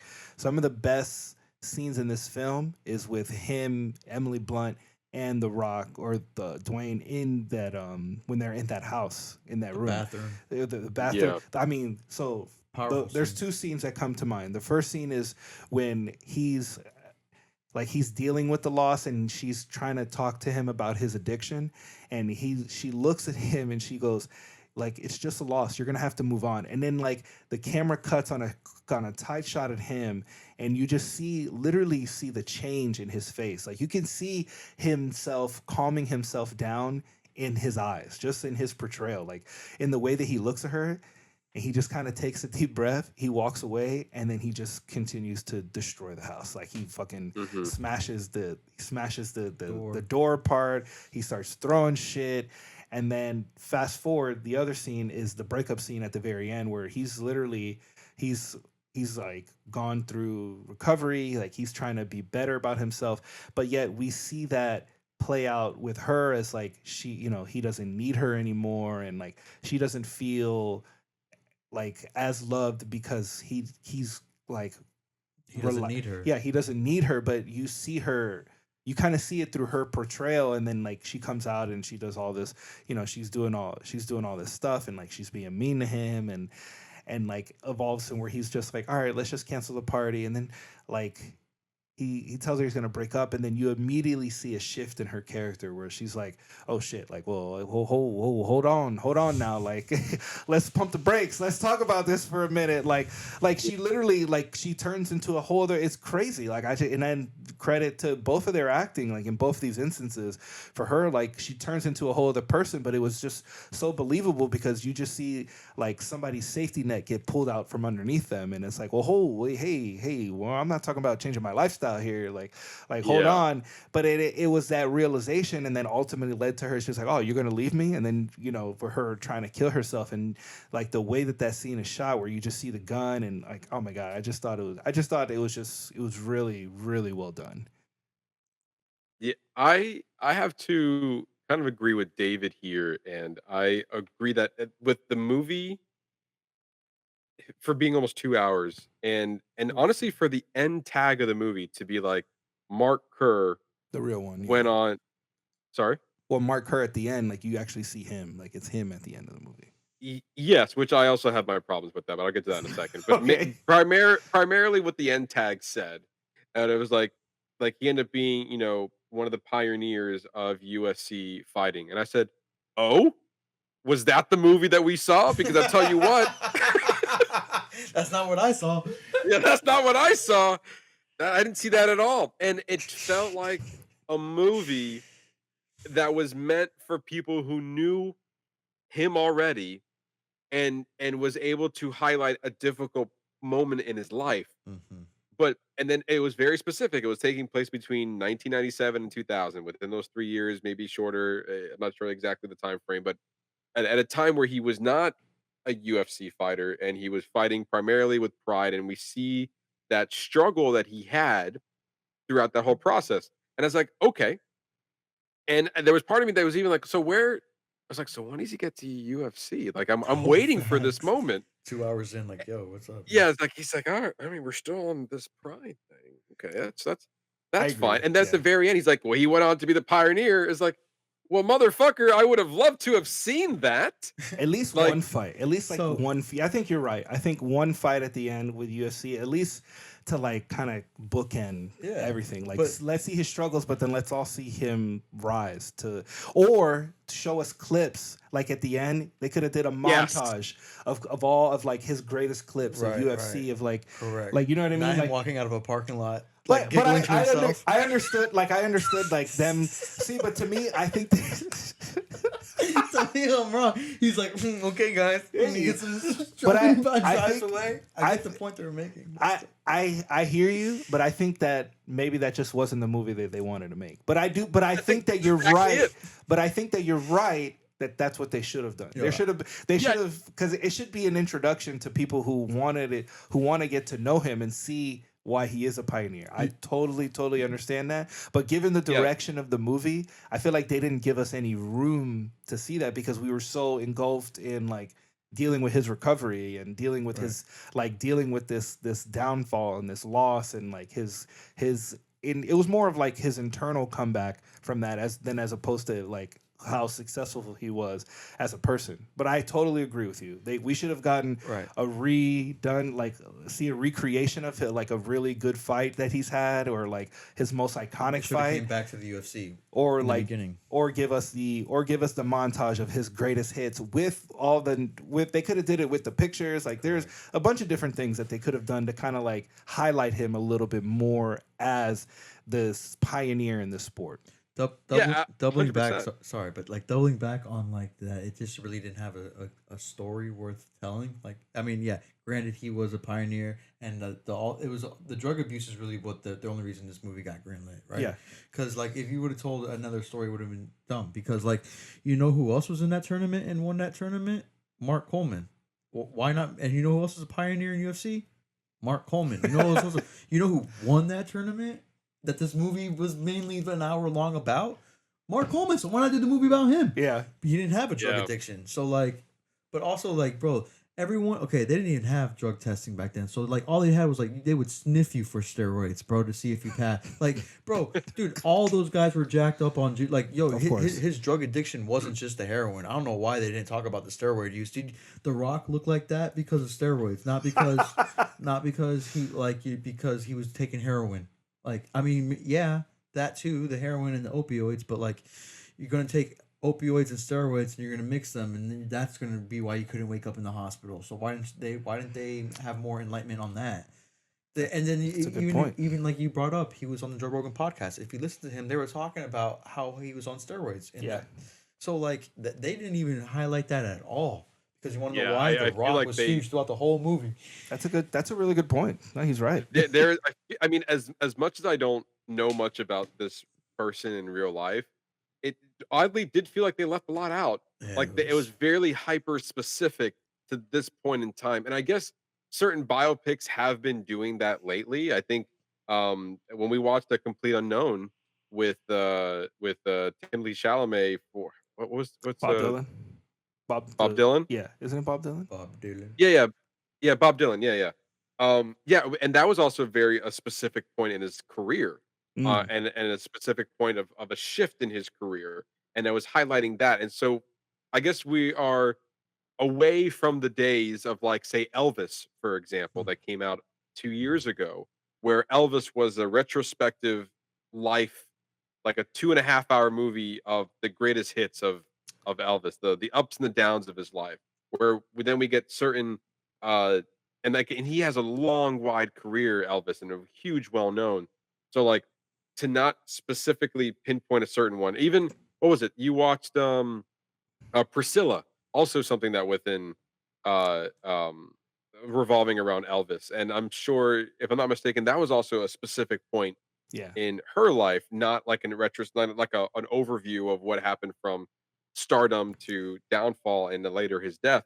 So we're seeing these biopics that are hyper specific, and that's fine to an degree. But I guess those movies are meant for the people who like watching these people growing up and following their career to see like, oh, they're really highlighting a film about his drug addiction and how he's able to overcome that.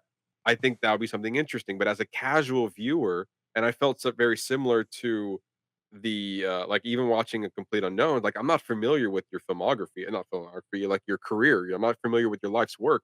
So me coming in here, I feel like it's a lot of work for the movie to kind of grab in casual viewers. Mm. And honestly, I was here more for seeing a different portrayal of for Dwayne Johnson's career than I was about the person he was portraying. And so like that's what got me into the movie. Now I want to see what the movie's about with his performance, and I was never really fully invested, only to find out that Facts. he was a pioneer for something that we didn't even see in the movie, But one which that scene. that that for me kind of baffled me a little bit of like, wow, okay, so this man had a very large career, yet the movie decided to not show any of that. I think that that's a really good point. What you said about like the purpose of seeing the movie is 100% correct. I think I was more invested in wanting to see The Rock in something different, and it just happened to be about a UFC fighter that I was like, oh well, Yes. I'd like to know about him too. Like that's like I'm interested in both things, but the initial draw was for me to go see The Rock in something Right. other than a Yeah. blockbuster. But also, to back your point, I'm looking right at the screen where on IMDb Pro it says The Smashing Machine. Right under that, it says a story of mixed martial arts and the UFC champion Mark Kerr. We did not see him fight one fight, and he walked into a UFC ring, and then the flashback, Yeah, I and then the whole story takes place in Pride. Mm. yeah. And I think also to your point, Ernesto, you mentioned that we it would have been really nice to even at the movie could have been as is, but at the very end, instead of seeing him shopping at a Trader Joe's, we could have seen or a Whole Foods, whatever he was shopping at.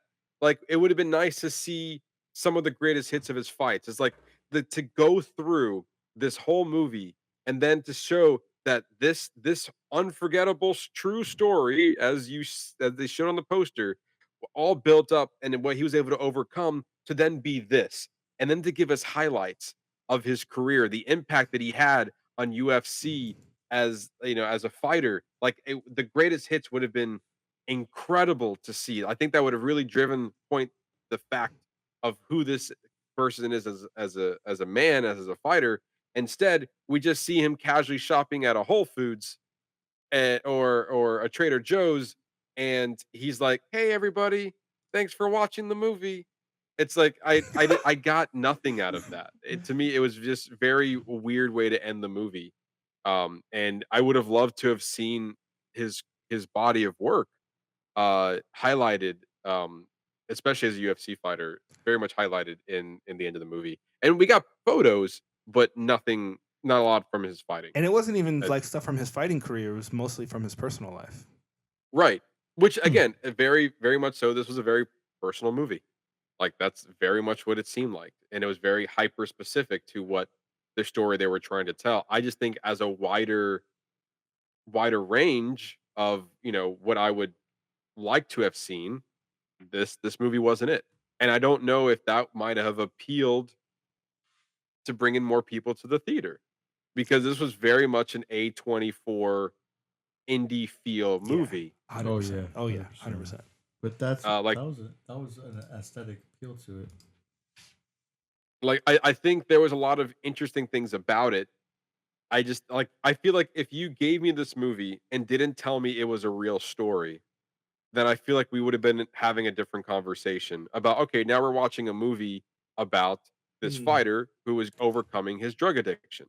Rather than here is this true story of a fighter that's overcoming his drug addiction that went on to be a great fighter in the UFC that we're not going to show you At all.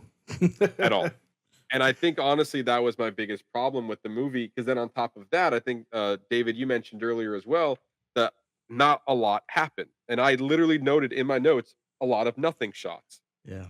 Like we just a lot of cutaways of just random things and a lot of like sitting down, a lot of kind of environments. Like I feel like that we didn't like the pacing of this movie was not it for me. It was I get really that. slow.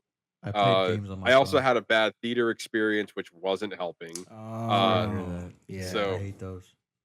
yeah, there was this couple who came in 20 minutes after the movie, 20 minutes, and I had the whole row to myself. It was the last showing of the night. It was like 10:30, pretty late.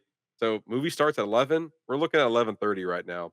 They're coming into the theater. They bought every snack in the concession stands, let me tell you.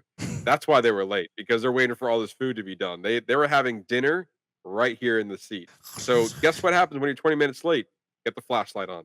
Oh And so no. Why? it's They're they assholes. got the flashlight on, like, they sit down, they're trying to get together. He's like, "You know what? Okay, you're getting seats situated." They just happen to come down my row. And so they sit down a few seats over there.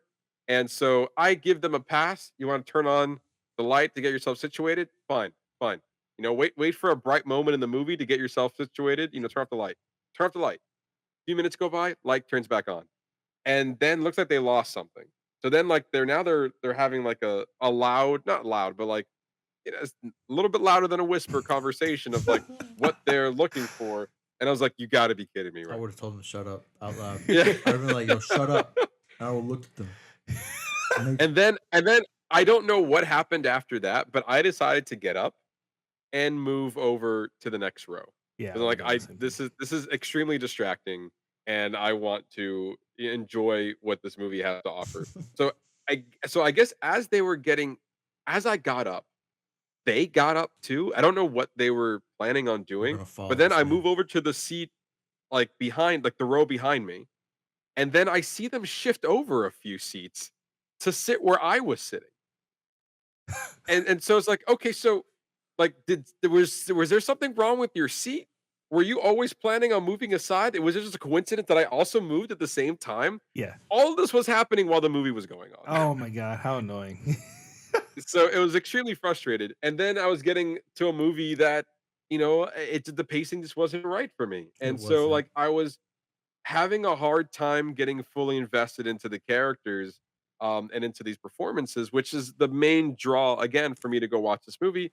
And I felt like it was overall, I don't want to undercut some of the hard work that Dwayne Johnson probably put into this, but it wasn't mind blowing for me. Mm. I'm not sure if you guys felt the same way. It's like, definitely different and definitely new for him, but I didn't think I was like wowed by the transformation. I just Correct. thought like, oh, this is for me like a good stepping stone for him to get out of his comfort zone to maybe we can get something better in the future. Even though I think this was the right introductory role for him Mhm. because he is a fighter. He is an action star. He's a big dude.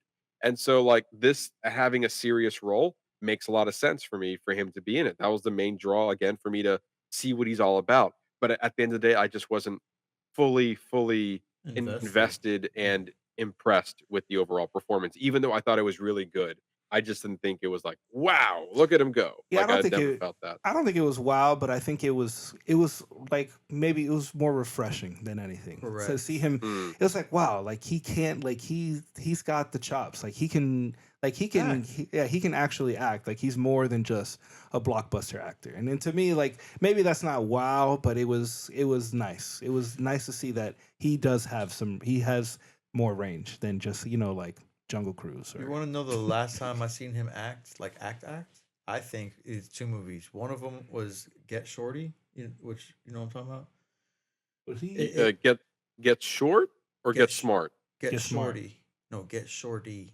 It was a very well stacked movie, and it was one of his debut movies. Like he was a very new actor. It had everyone from like John Travolta, Uma Thurman. Yeah, I know the movie. Yeah, Get Shorty. I didn't realize that he was in that. Yeah. Or if he wasn't in that, he was in the one that followed it, and that's the one I'm talking about. I can't remember the name. But then also, Walking Tall, dude. That's a great movie. Walking Tall was good. Yeah, he was great. He in was that. acting, and those were all his early movies. You know what I'm saying? He did have Scorpion King, which was whatever. I liked it. I'm not making fun of it. I'm I just liked saying. Scorpion King. I So do did too. I do too. But then we got stuff like Rampage and All right, so let's see. His first TV was Star Trek Voyager. dude, that's a funny show. I remember that episode. He was in a Method Man music Yeah. video. He was in a Wyclef music video. The Mummy, Scorpion King, The Mummy Returns. That was his first. It was his first Keep film. going. He was in the Long Shot. He was in Long Shot. Then Scorpion King. And then like all his wrestling. This is all wrestling. The Rundown. Oh, the Rundown with Rundown was good. Sean William Rundown was Scott. good. That was a That one- great that movie. one was a great movie. And then Walking Tall. Walking was Tall was right back-to-back. after. Both great movies. Honestly, Be cool. you Be know what? cool. I'm His sorry. The movie's called Be Cool. Check out who's in that movie. it's star-studded. Cause bro, like John Travolta, dude, Uma Thurman, Vince Dwayne Vaughn, Johnson, Vince Vince Vaughn. Vaughn, Cedric the Entertainer, Andre 3000. I feel like I've seen this. it's hilarious. It is hilarious. Honestly, bro. you know what? And maybe this is nostalgia running in, but like the Rundown, Walking Tall, even looking here, the Gridiron Gang, Oh, Gridiron Gang, great movie. they Another were good movie. so dude. good movies. Wait, Like, also remember? Oh yeah, correct. Remember the movie he did with the training movie where him, Mark Wahlberg, and the Tony Shalhoub was in it. It was about the two guys in Miami. It was like a true story. oh, Game. Pain and Gain, Pain and Pain and Gain. Gain. Another good one. That was a good movie. He was good in that too. That was a good one. All right, I mean, he's got Yeah, some bangers. But then he's also I had think like he also. Doom. Then he also had like his like, oh, I'm gonna appeal to the kids, and he had like this Disney contract Tooth where he Fairy did was fire. Race the to Tooth Witch- Fairy, the Game Plan, and Race to Witch Mountain. Yep. Tooth Fairy was good. I which- don't care, bro. That movie was awesome. Yeah, I like that. That movie was And awesome. so I don't like. I feel like because then he did the other guys, which was more of a cameo.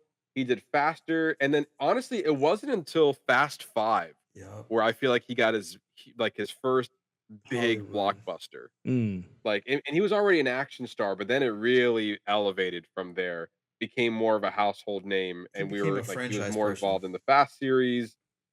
We see him in Snitch, Journey to GI the Joe Center of the Earth. Retaliation,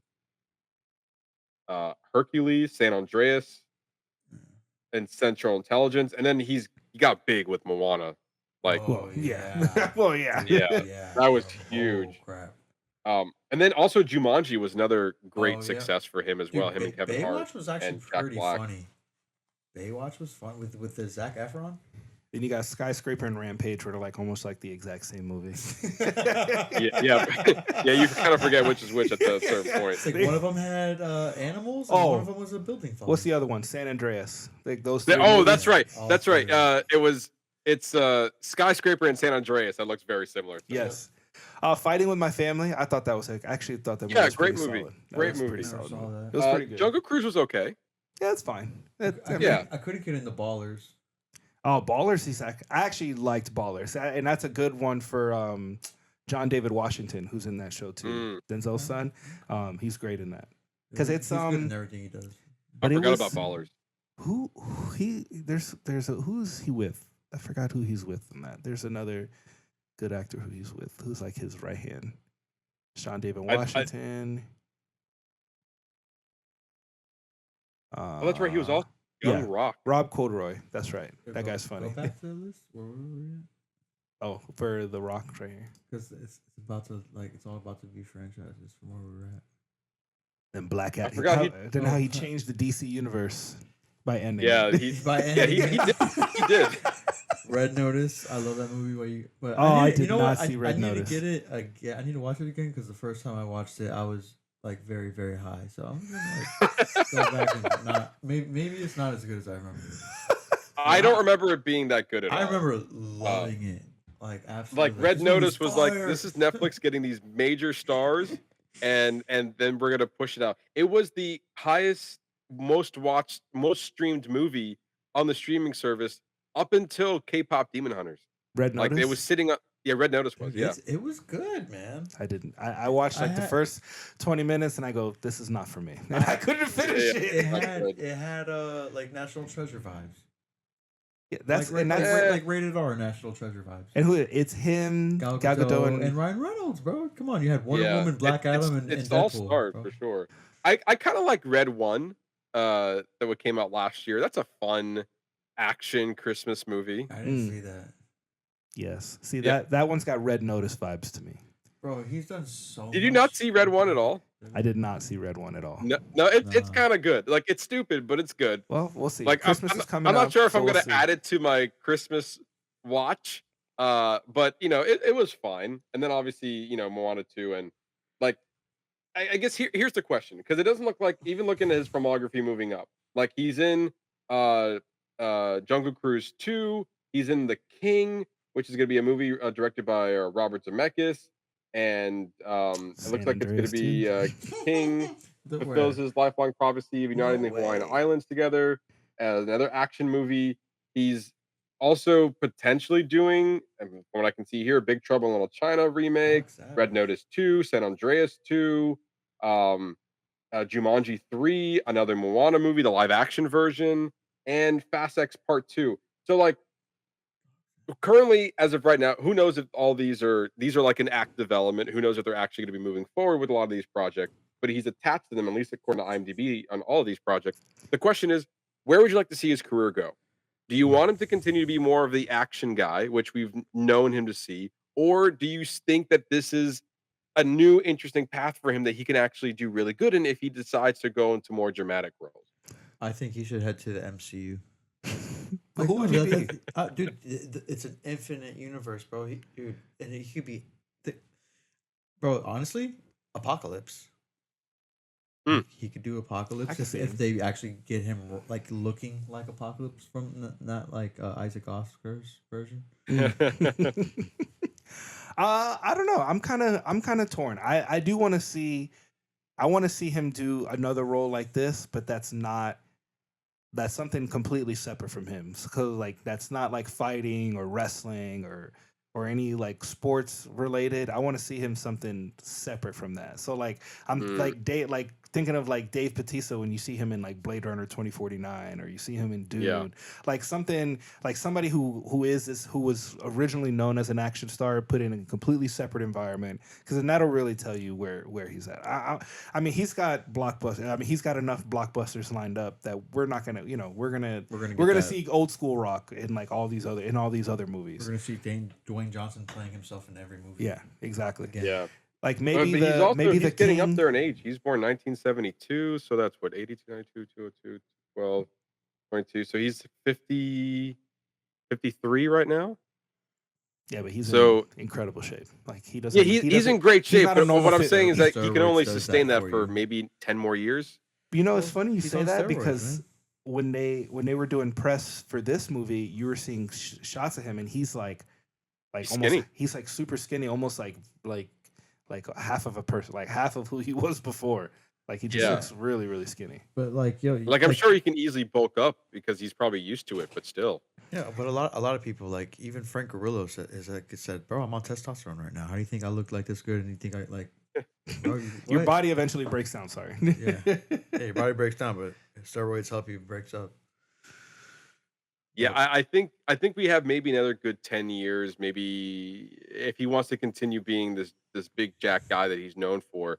But like I don't know. I personally I think I think there could be a middle ground between giving us more dramatic roles, but also being the signature action guy. I And agree. maybe he can mhm. take some of his, this experience and put it into his action movies to give that we're not just watching Dwayne Johnson be himself in every movie. We can give a little bit more, some weight to some of Yeah. these characters, some more drama to these characters. Because I think I find him more entertaining when he's just being the Rock in the next action movie. I think he fits that job really well, and he makes a lot of money doing it. You ever see? But He I does. think at this point, he was able to find something that he can probably, express and expand his acting chops a little bit. And I think in that regard, I think it worked. Yeah. But again, I wasn't really wowed by it. Very quickly, I do want to talk about the box office because I think it's definitely worth noting.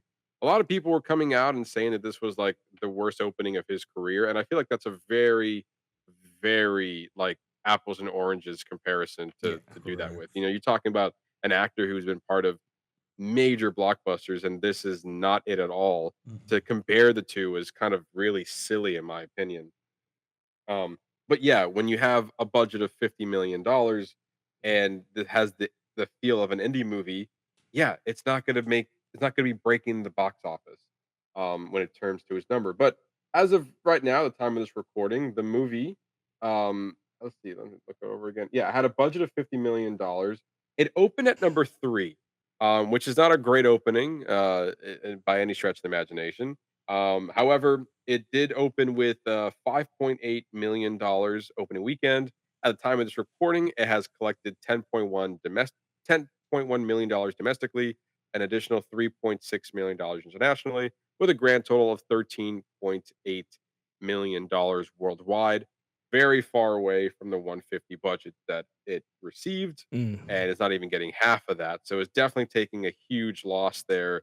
And I think part of the conversation going into this movie was this could be The Rock at potentially getting an Oscar, at least Oscar contention, or at least being in the conversation of the award season, I should say. And I think based off of the poor reception at the box office, that I feel like maybe some people were thinking that this movie was going to be a little bit better than having, a $5.8 million opening.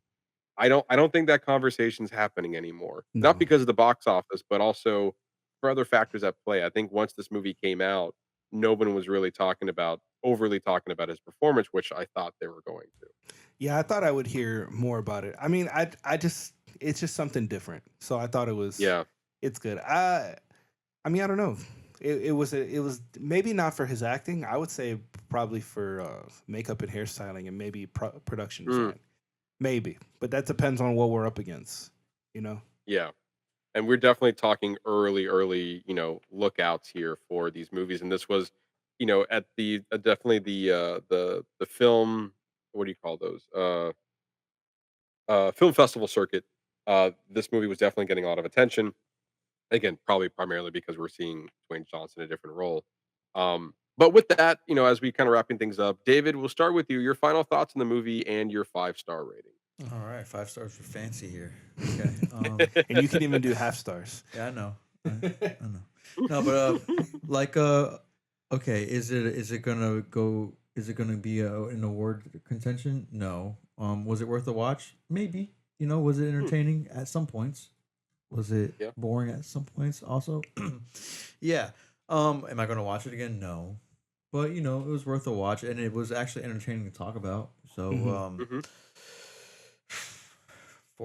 if I'm gonna give it out of 5 stars, I'm probably gonna give it like 2.5.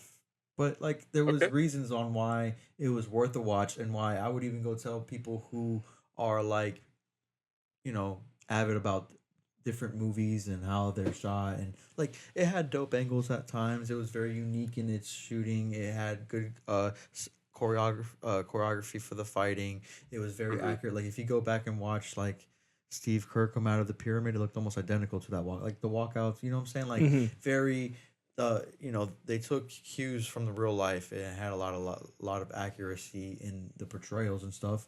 It was nice, like to see The Rock try to do something out of his comfort zone. You know, Yeah. and like yeah, did no like of course, dude, no one expected this movie to come out here and make 100 million opening day. Yeah. Bro, so the fact like yeah, it is very much an indie film. You know what I'm saying?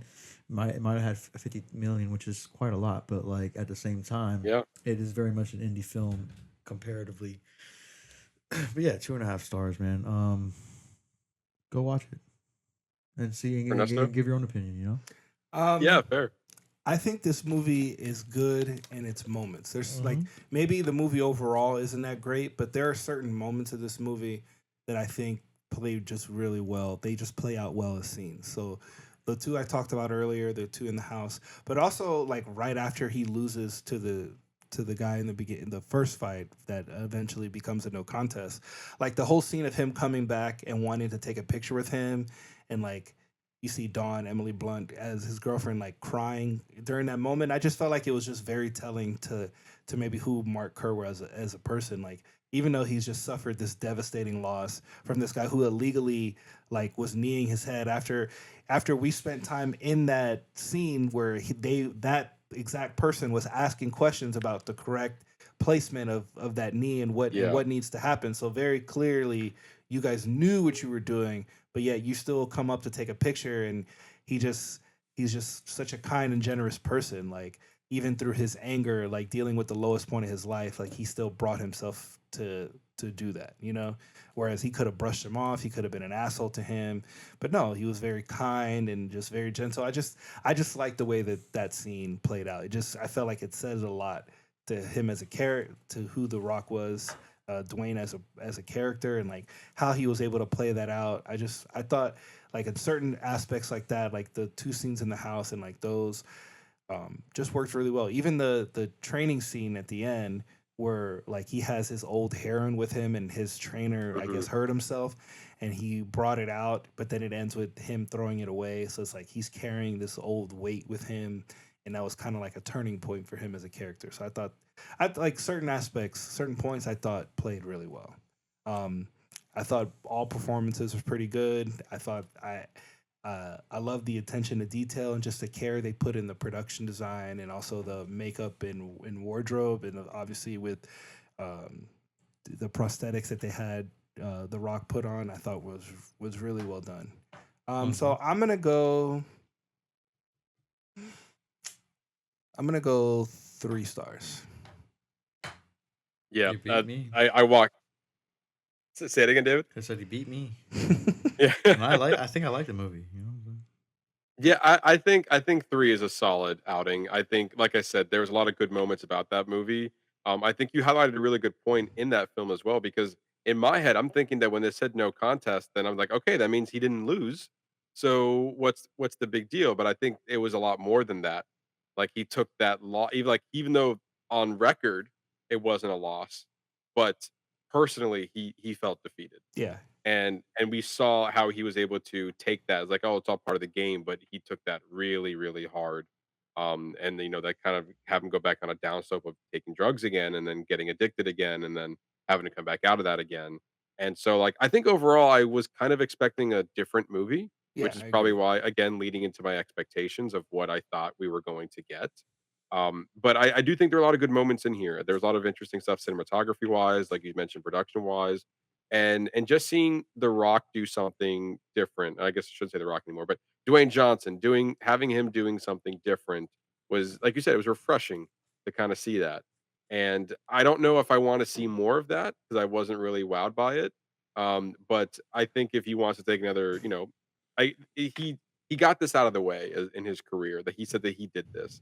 So Hmm. now seeing what he can do next and what his next movie decides to be, I'm curious to see where he wants to take his career, whether it going back to the action films or, leading into more dramatic roles, which I think I'm here for either way.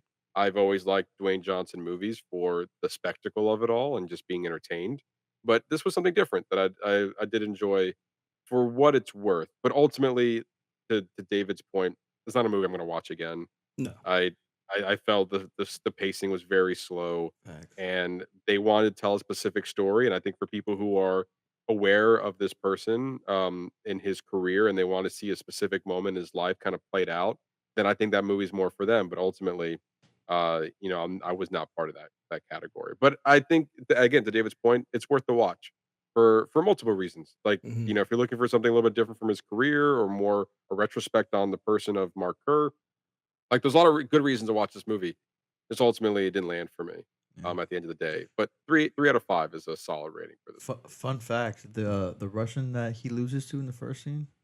I don't know if Mhm. you guys know who that is. That's Usyk. He is probably the best boxer to ever do it, like ever. Like he's an Wow. actual professional boxer. Not only has he won gold medals in the Olympics for boxing, he's also a two-division champion or multiple division champion in boxing, including heavyweight. He's the only person to ever beat Tyson Fury, and he did it twice. Mm. He's Wow. undefeated in boxing, and he's also a gold Olympics champion. It's like him and Bud Crawford are literally the right now arguably the best to ever do it.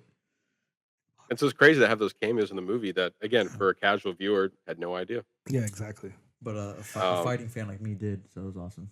yeah, yeah. But there we go. That's our spoiler review and our thoughts on the Smashing Machine, and that is all the show we have for you guys this week. David, thank you for joining us once again. Thank you for having me. It's always a pleasure to do, an official What You're Watching with you, for Yes. sure. Thanks, man. But if you want more from us, you can always follow us on our social media channels on Facebook, YouTube, and TikTok at Box Office Bingers, our X and Letterbox page at Box Office Binger, and our Threads and Instagram page at Box Office _Bingers. The fun doesn't stop here; it continues on all of our social media channels. So be sure to give each one of those a follow. You can see all the latest and breaking news when they come out on our various platforms, and we'll tell you what's new to streaming every Friday, and we'll tell you the box office numbers every Sunday, and our lovely faces on TikTok, Instagram, Facebook, YouTube. It's all there, and our movie reviews on Letterbox. So be sure again to give each one of those a follow. We really do appreciate it, and it's a lot of fun over there. So you won't regret it. Next week, I think we're still trying to figure out. We don't know when or what, but there's definitely going to be a movie that we're going to be talking about. I know on the horizon we have Tron Ares and we have The Black Phone 2. Mm. So either one of those, either both of those. We also are at the time of this recording, we're prepping for Stev's wedding. So That's we right. might be even taking a break there as well to celebrate a frequent person on the podcast as well. It's gonna be a fun time. It is gonna be a fun time. But yeah, so just we like to thank each and every one of you for listening to us just talk about movies. We really do appreciate it. Come back next week for more movie fun. You're not gonna regret it. And for that, I've been your host, Matt Diaz. Ernesto Santos. See ya.